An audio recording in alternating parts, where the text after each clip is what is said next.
오늘 말씀의 제목은 길이요 진리요 생명이신 예수님이라는 고전적인 제목이 원래 제목이지만 이 제목 가지고 우리의 관심을 갖기에 좀 부족하여서 오늘 이 신앙의 휴게소라고 하는 말씀의 제목으로 함께 은혜를 나누고자 합니다.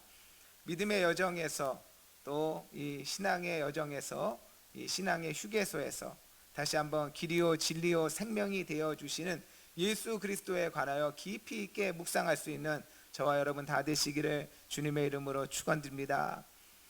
우리가 교회는 무엇일까? 교회는 어떠한 의미가 있을까? 교회는 마치 뭐와 같으냐면 주유소와 같은 거예요. 주유소와 같아요. 아무리 좋은 차라라고 할지라도 기름이 채워지지 아니하면 고장난 자동차와 똑같죠. 똑같아요. 기름이 없으면 아무리 좋은 자동차도 무용지물이에요. 소용이 없어요.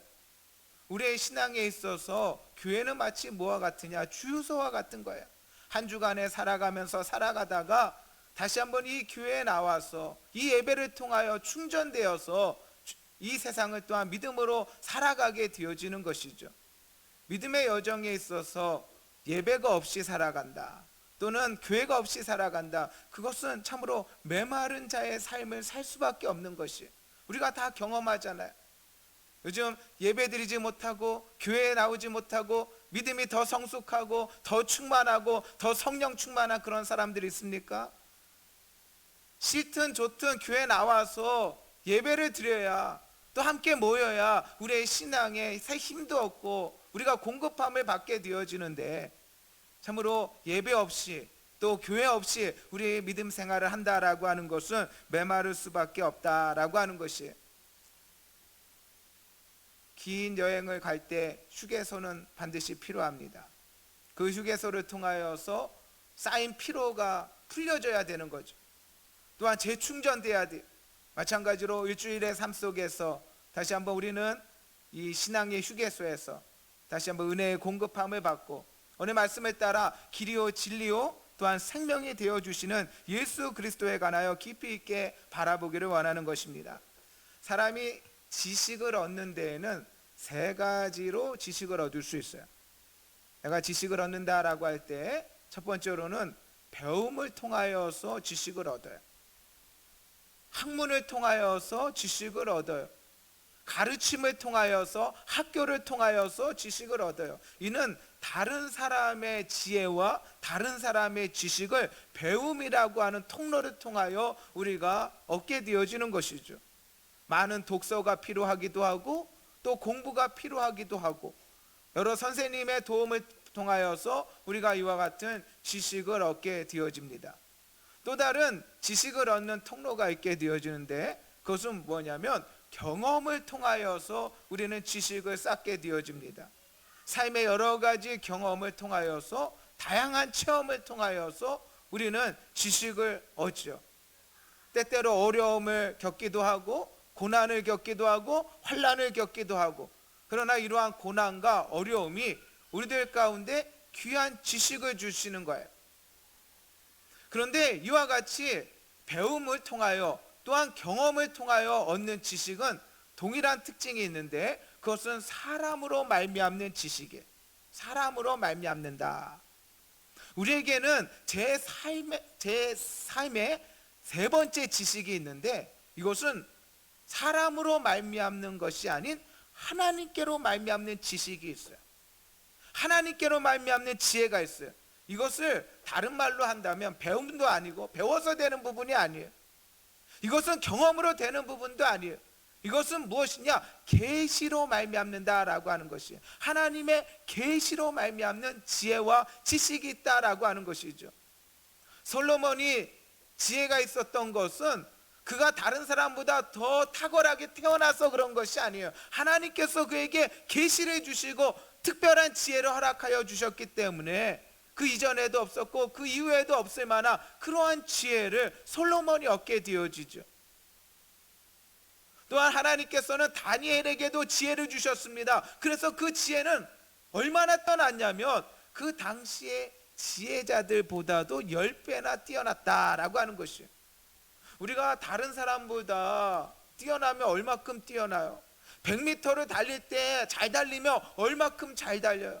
대부분 0. 몇 초 더 빠른 거예요. 다른 사람보다 나을 때 조금 더 나은 거예요. 그런데 하나님께서는 이 다니엘에게 지혜를 주시는데 그냥 지혜가 아니라 그 당시의 지혜자들보다도 10배나 더하는 그러한 지혜를 허락하여 주셨다라고 하는 것이에요. 바울은 복음을 증거할 때 뭐라고 했냐면 자신의 사도를 나타내면서 사람에게로 말미암은 것이 아니다라고 하는 것이에요. 사람으로 말미암은 것이 아니다라고 하는 것이에요. 그럼 누구로 말미암았는가? 바로 하나님께 말미암는 것이다 라고 하는 것이죠. 지식에는 제 삶의 지식이 있어요. 세 번째 지식, 그것이 바로 계시로 말미암는 것이다 라고 하는 것입니다. 하나님의 말씀인 성경은 하나님의 감동으로 되었다라고 말씀합니다. 하나님의 감동으로 되었다는 것은 이 말씀이 바로 계시의 말씀이다라고 하는 것이에요. 사람으로 말미암는 것이 아닌 하나님께로 말미암는 계시의 말씀이에요. 그러나 이 성경을 읽을 때 성경은 무엇으로 쓰여졌습니까? 사람의 언어로 쓰여졌어요. 성경은 어떠한 이야기입니까? 우리의 삶에서 나타나는 이야기예요. 사람의 역사의 이야기가 나오고 사람의 이야기가 나오죠. 다시 말해서 성경 안에는 인문학적인 요소가 있어요. 인문학적인 요소가 있고 하나님께로 말미암는 계시적인 요소가 있어요. 만약에 성경에 인문학적인 요소가 하나도 없다면 성경은 그냥 암호 글이죠. 암호로만 쓰여졌을 거예요. 기도로만 풀 수밖에 없는 그러한 성경일 것이에요. 그러나 성경 안에는 인문학적인 요소와 계시적인 요소가 함께 있어요. 그래서 우리가 성경을 통하여 하나님을 만나기도 하고 인문학적인 요소가 있기 때문에 하나님을 만나기도 하고 더 나아가 더 들어가서 하나님의 계시적인 측면 가운데 하나님을 만나고 하나님께 나아가는 통로가 되어진다라고 하는 것이죠. 복음서는 각각의 특징이 있어요. 그래서 마태복음을 읽으면 마태복음 안에는 다양한 하나님의 말씀의 지식이 잘 체계적으로 정리되어져 있습니다. 그래서 저는 마태복음을 정리 노트라고 이야기하기도 해요. 정리 노트에 잘 정리되어 있어요. 그런가 하면 마가복음은 환난받은 성도들에게 유익합니다. 고난받는 성도들에게 이 마가복음은 우리 가운데 귀한 복음의 메시지를 더하여 주죠. 더 나아가 말씀을 알지만 말씀의 풍성함을 얻고 더 충만함을 얻기 위한 신앙의 업그레이드를 위한 그러한 복음서가 누가복음이에요. 누가복음을 통하여 우리는 신앙이 더 성숙해져 나아가고 깊이 있게 하나님 앞에 나아갈 수 있죠. 그런데 마태복음, 마가, 누가 이 세 복음서와 달리 네 번째 복음서가 있는데 이 네 번째 복음서가 바로 요한복음이에요. 요한복음은 어떠한 특징이 있느냐? 계시적인 특징이 아주 강해요. 계시적인 부분.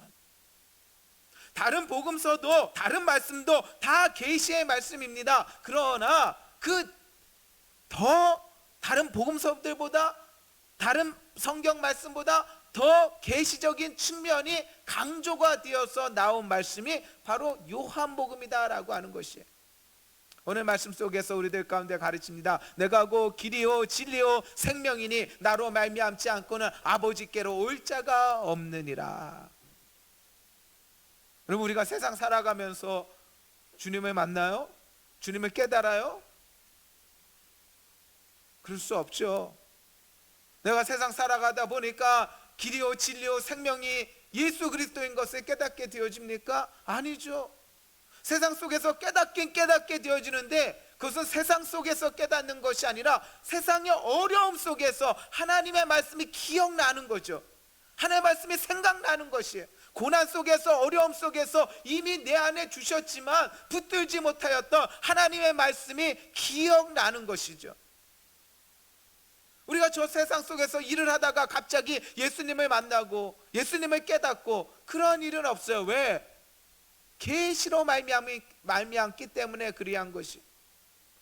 예수 그리스도는 누구이신가? 오늘 말씀 속에 길이요 또한 진리요 생명이다라고 말씀하십니다. 길에는 넓은 길도 있고 좁은 길도 있어요.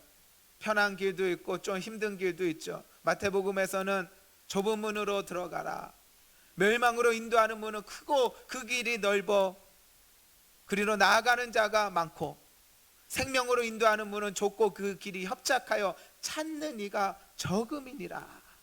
좁은 문, 좁은 길, 협착한 길에 대해서 말씀하십니다. 또한 시편 1편 말씀에는 복 있는 사람은 악인들의 꾀를 따르지 아니하며 죄인들의 길에 서지 아니하며, 죄인들의 길이 있다라고 하는 것이, 대저 여호와께서 의인들의 길은 인정하시나 악인들의 길은 망하리로다.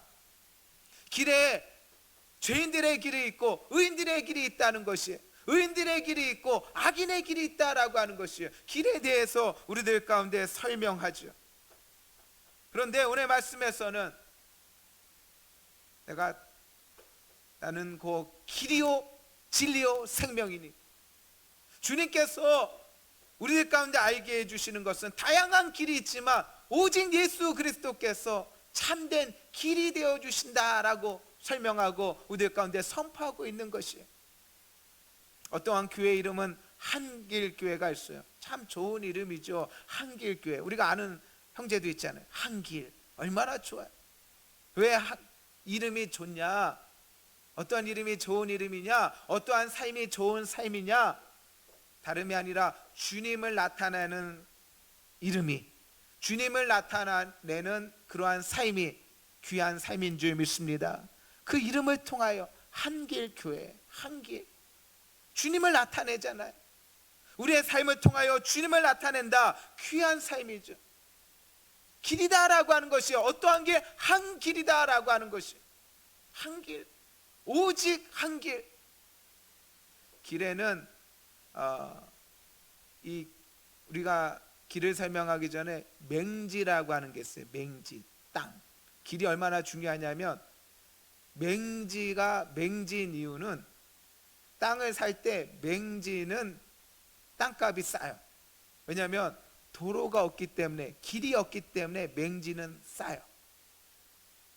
좋은 것 같이 보여도 잘 봐야 돼요. 그 땅에 길이 있는지 없는지. 왜 길이 있어야 되냐? 길이 없는 맹지에는요, 건축이 안 돼요. 건축의 허가가 안 돼요. 건물을 지을 수 없어요. 건물을 지을 수 없는 땅이 맹지이며, 도로가 접해 있지 않은 이 맹지는 값어치가 없는 땅이에요. 주님께서 우리들 가운데 길이다라고 하는 것은 땅값을 올리려고 건축하기 위해서 주님께서 길이다라고 설명하신 것이 아니죠. 그렇다면 우리 주님께서 길이라고 얘기했을 때 그 길의 의미는 무엇인가라고 하는 것이, 길은 뭔가, 왜 길이라고 주님께서 설명하셨는가라고 하는 것이죠. 주님께서 길이라고 하신 것은 그 길의 목적지가 무엇인가라고 하는 것을 알게 해주시는 거예요. 왜 길이 중요하냐? 그 길을 통하여 그 목적지가 어디에 있는가? 내가 그 길이요 진리요 생명이니 나로 말미암지 않고는 아버지께로 올 자가 없느니라. 주님은 어떠한 길입니까? 건축할 수 있는 그러한 길이 아니라 주님께서 어떠한 길입니까? 아버지께로 가는 길이에요. 오직 예수 그리스도로 말미암지 않고는 아버지께로 갈 수 없다라고 하는 것이에요. 이 길은 어떠한 길입니까? 이 길은 유일한 길이에요. 유일한 길이에요. 이 길이 아니고는 아버지께로 나아갈 수 없는 것이에요. 오직 하나인 유일한 길이 바로 예수 그리스도시다라고 하는 것이에요. 사도행전 4장 12절에 다른 이로서는 구원을 얻을 수 없나니 천하 인간의 구원을 얻을 만한 다른 이름을 우리에게 주신 일이 없음이니라. 주님이 오직 한 길이 되어 주심을 다른 이로서는 구원을 얻을 수 없다. 이 길은 아버지께로 가는 길이요, 이 길은 구원의 길이에요. 유일한 구원의 길이에요. 주님께서 말씀을 통하여, 성경을 통하여 못을 박았어요. 어떠한 목입니까? 다른 길은 없다라고 하는 거예요. 다른 길은 없다라고 이미 못을 박아 주셨어요.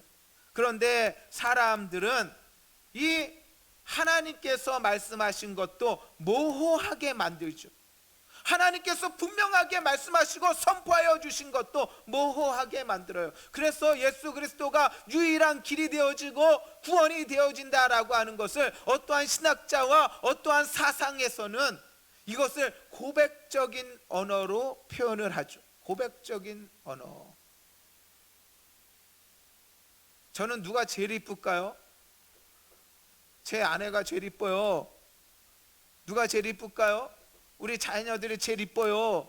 아무리 이뻐도 이웃집 누군가가 더 이쁘면 문제가 큰 거예요. 아무리 못생겨도요, 우리 자녀가 더 이뻐요. 내 자식이 가장 이쁜 거예요. 예수 그리스도 가장 아름다운 이름, 그것을 고백적인 용어로 만들어 버렸어요. 그것을 유일한 길이 아니라 믿는 사람들에게는 예수 그리스도가 유일한 길이요라고 하는 고백적인 용어로, 불자들은 누구를 통하여? 부처를 통하여 구원의 길로, 이렇게 예수 그리스도를 고백적인 용어로 만들어 버렸죠. 그러나 성경은 이에 대해서 절대로 간과하지 않습니다. 갈라디아서 1장 7절로 8절, 다른 복음은 없나니 다만 어떠한 사람들이 너를 교란하여 그리스도의 복음에 변하게 하려 함이라. 그러나 우리나 혹은 하늘로부터 온 천사라도 우리가 너희에게 전한 복음 외에 다른 복음을 전하면 저주를 받을지어다. 여러분, 이것은요 굉장히 무서운 거예요. 다른 복음을 전하는 것은 굉장히 두려운 거예요. 가장 큰 심판이 있게 되어지는 것이에요. 복음을 왜곡하는 것, 복음을 변하게 하는 것, 여러분 거기에는 가장 큰 심판이 뒤따르게 되어진다라고 하는 것입니다. 세상에는 많은 가치를 추구하는 사람들이 있어요.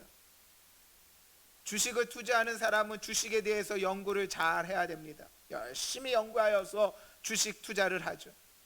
건축을 하게 되고 건물을 만드는 사람들은 이 건물을 열심히 연구하여서 좀 더 아름다운 건물, 또 좀 더 실용성 있는 건물, 또 튼튼한 건물을 만들기 위하여 힘쓰게 되어질 것이, 세포를 연구하는 사람은 또 열심히 연구하여서, 요즘 시대에서는 이 세포를 연구하는 사람들, 바이러스 연구하는 사람들은 얼마나 소중하겠습니까? 열심히 연구하고 거기에 힘쓰고 했어야 돼요. 그 지식이 너무나 좋은 지식이죠. 그러나 그 많은 지식에도 불구하고 가장 아름다운, 가장 귀한 그러한 지식은 무엇입니까? 바로 예수 그리스도시다라고 하는 것이에요.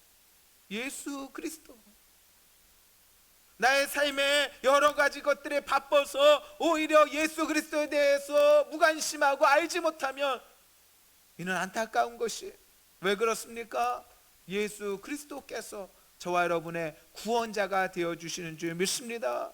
저와 여러분의 구원자가 되어주신다라고 하는 것이, 천사가 요셉에게 말하기를 그 이름을 예수라 하라, 그 이름을 예수라 하라. 여호와는 나의 구원이시다라고 하는, 여호와는 구원이시다라고 하는 예수라 하라. 왜 예수라고 합니까? 천사가 요셉에게 분명하게 이름만 가르쳐 준 것이 아니라 그 이름의 뜻을 가르쳐 준 것이 아니라 예수님의 사명에 대하여 가르쳐 주셨어요. 예수님이 이 땅에 오신 목적이 무엇인가? 이는 그가 자기 백성을 그들의 죄에서 구원할 자이심이니라. 예수, 그가 바로 우리의 죄에서 구원할 뿐이라라고 하는 그런 의미로 그 이름을 예수라라고 하고 그 이름을 전달해 주었다라고 하는 것이에요.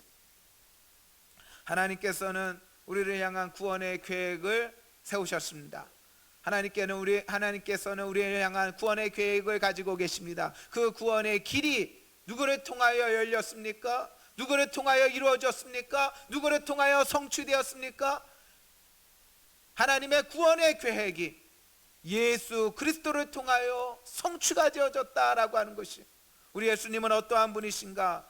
우리 예수님은 길이세요. 유일한 길이에요. 참된 길이에요. 구원의 길이에요. 아버지께로 나아가는 유일한 길이에요. 나로 말미암지 않고는 아버지께로 올 자가 없느니라. 오늘도 참된 길 대신 주님을 붙들 수 있는 저와 여러분 다 되시기를 주님의 이름으로 축원드립니다. 우리 주님께서 자신에 대해서 밝히 말씀하시기를 내가 곧 길이요 진리요 생명이니. 마태복음 7장 7절 이하에 구하라, 찾으라, 두드리라, 뭐하라고 하는 것이에요? 다 구하라는 말이에요. 구하라고 하는 그 말이지만 그 구하라라고 하는 말을 조금 더 자세하게 풀어주신 것이죠. 그래서 구하라라고 말씀하시며 또한 찾으라라고 말씀하시며 또한 두드리라라고 말씀하신 거예요. 오늘 길 대신 예수 그리스도도 길이시지만 이 길만 말씀하신 것이 아니라 내가 곧 길이요 진리요 생명이다 라고 말씀하십니다. 길 대신 주님께서는 또한 생명이 이 진리가 되어지죠. 하나님께서 귀하게 보시는 것이 있어요. 하나님이 보시는 것, 하나님이 좋아하는 것, 하나님이 인정하는 것, 하나님 진실로 바라는 것, 그것은 뭐냐면 진리예요. 진실이에요. 진심이에요. 하나님께서는 거짓된 것을 기뻐하지 않으세요. 거짓말을 기뻐하지 않으세요. 하나님께서 인간을 보실 때 무엇을 보신다라고 하였습니까? 사람을 보실 때 그 얼굴을 바라보는 것이 아니라 무엇을 사람은 외모를 보거니와 나 여호와는 중심을 보느니라. 하나님 왜 중심을 볼까요? 하나님 왜 중심을 볼까요? 하나님이 보기 원하는 것은 진심을 보기 원한 거예요. 진실을 보기 원하는 것이에요. 거짓된 것을 보기를 원하지 않으세요. 진실을 보기 원하세요. 사람의 진실이 어디에 담겨져 있습니까? 사람이 겉으로는 사람을 속이고 이 겉으로는 꾸밀 수 있어도 그 마음은, 그 중심은 속일 수 없죠. 그 중심에는, 그 마음에는 진실함이 있기 때문에 그리한 것이죠. 그러므로 다윗은 회개할 때 정직한 마음을 새롭게 하소서, 진실하게 하소서, 진실을 구하게 되어지는 것이죠. 많은 것을 구합니다. 자원하는 심령을 주옵소서. 많은 것을 구하지만 가장 중요한 것, 그 무엇입니까? 정직한 영을 새롭게 하소서. 구원의 즐거움도 중요하고 자원하는 심령도 중요해요. 그러나 중요한 것은 정직한 영을 새롭게 하소서. 왜? 하나님께서 보시는 것은 진심을 보시기 때문에 그리한 것이죠. 예수 그리스도가 그 자신이 무엇입니까? 그 자신이 진리예요. 진리예요. 하나님께는 어두움이 없습니다. 사람은 다 어두움을 달고 다니는 것 같아요. 마치 그림자를 이렇게 다 달고 다니잖아요. 그림자를 달고 다녀. 그림자를 달고 다니는 걸 보면 꼭 어두움을 달고 다니는 것 같아요. 그러나 하나님께는 어두움의 그림자조차 없어요. 주님 자신이 진리시다라고 하는 것이죠. 그 진리는 무엇인가? 진리의 특징이 있어요. 진리의 특징은 변하지 않아요. 변하지 않아야 진리예요. 진실하시기를 주님의 이름으로 축원드립니다. 저와 여러분이 변하지 말아야 돼. 변하지 말아야 돼. 변하는 것은 진리가 아니에요. 어제는 친했는데 오늘 다투고, 어제는 진실한 것 같았는데 오늘은 거짓되어지고, 그것은 진리가 아니에요. 진리는 변하지 않는 거예요. 변하지 않는 자가 돼야 되는 것이에요. 진리는 변하지 않아요. 어제나 오늘이나 내일이나 동일하시죠. 예수님은, 하나님은 동일하신 하나님이 어제나 오늘이나 내일이 동일하시다라고 하는 것이, 그것이 바로 진리의 특징이 되어지는 것이죠. 또한 진리는 무엇인가? 진리는 약하지 않아요. 사람이요, 거짓말을 하면은, 뻔뻔한 사람들은, 거짓말을 많이 한 사람들은 그게 되는지 모르지만, 거짓말을 할지 모르는 사람은 거짓말을 하면은 자신이 없어요. 여러분, 싸울 때도요, 내가 진실해야 싸울 때 담대하게 싸우죠. 거짓말을 가지고 싸우면 담대하게 싸웁니까? 겉으로는 담대한 것 같고 강한 듯 하지만 진리는 강해. 거짓은 강하지 않아요. 진리는 강한 거예요. 두려움이 없어요. 강한 거예요. 더 나아가 진리는 어떠한 특징이 있습니까?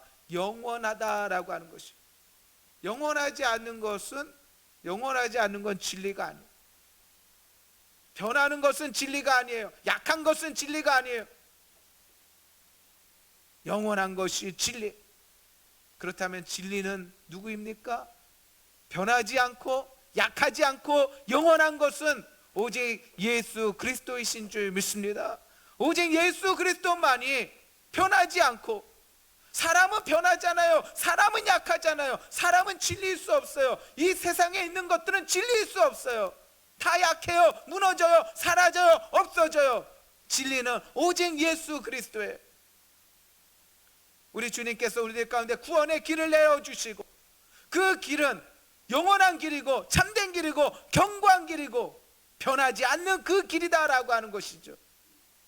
만약 구원의 길이 낯섰지만 그것이 변하여 버린다면, 그 구원의 길이 너무나 약하여진다면, 그 길이 무너져 버린다면 그 길은 참된 길일 수가 없죠.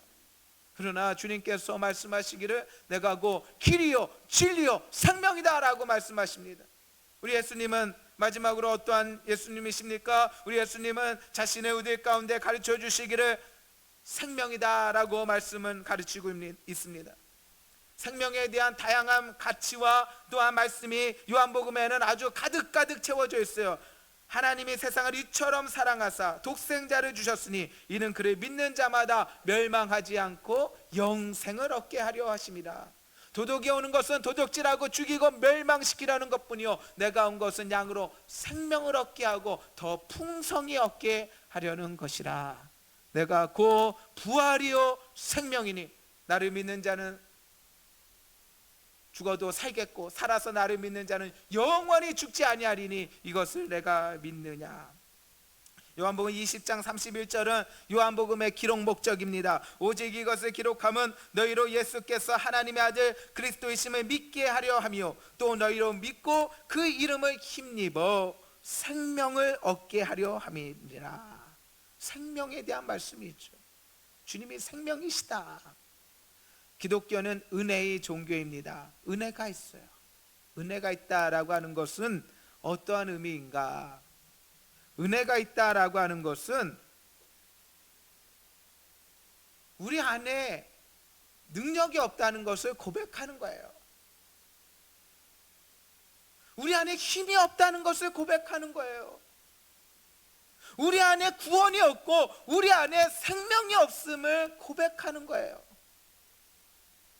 내게 힘이 있고 내게 생명이 있고 내가 능력이 있는데 무슨 은혜가 필요해요? 내 힘으로 살면 되고 내 힘으로 구원받으면 되고 내 것으로 살 수 있는데 무슨 은혜가 필요해요? 그런데 마치 인생은 무엇 같으냐? 물에 빠진 사람과 같아요. 허우적거리는 사람과 같아요. 수렁에 빠진 사람과 같아요. 웅덩이에 빠진 사람 같아요. 늪에 빠진 사람과 같아요. 늪에 빠진 사람 스스로 구원할 능력이 없어요. 물에 빠진 사람 스스로 구원받을 능력이 없어요. 웅덩이에 빠진 사람 누군가 건져주지 아니하면 헤어나올 수가 없는 거예요. 누군가가 밖에서 손을 내밀어 줘야 돼요. 구원의 손을 내밀어 줘야 돼요. 그 구원의 손이 필요하다는 것이 은혜예요. 우리에게 은혜가 필요하다. 내 힘으로 안 된다는 거예요. 주님께서 우리에게 생명이라 말씀하십니다. 주님이 생명이에요. 내가 생명이 아니에요. 내가 생명이 아니라 주님이 생명이다라고 하는 것이에요. 내가 살아도 내 안에 예수 그리스도가 없으면 그 사람은 죽은 사람이에요. 내가 죽어도 내 안에 예수 그리스도가 살아계시면 그 사람은 산 사람이에요. 우리의 참된 생명은 내 안에 있는 것이 아니라 예수 그리스도 안에 있는 줄 믿습니다. 주님께서 우리들 가운데 말씀하세요. 내가 곧 길이요 내가 곧 진리요 내가 곧 생명이니 나로 말미암지 않고는 아버지께로 올 자가 없느니라. 한 주간의 또 삶 속에서 우리는 또 신앙의 휴게소에 들렸습니다. 또 믿음의 길을 걷게 되어지는 거예요. 믿음의 길을 가게 되어지는 것이에요. 우리의 참된 길은 누구이신가? 예수 그리스도는 누구이신가? 그분은 우리의 참된 길이 되시고 또 진리가 되고 생명이 되시는 줄 믿고 굳게 붙들고 믿음의 여정에 승리하시는 저와 여러분의 귀하고 복된 삶이 다 되시기를 주님의 이름으로 축원드립니다. 아멘.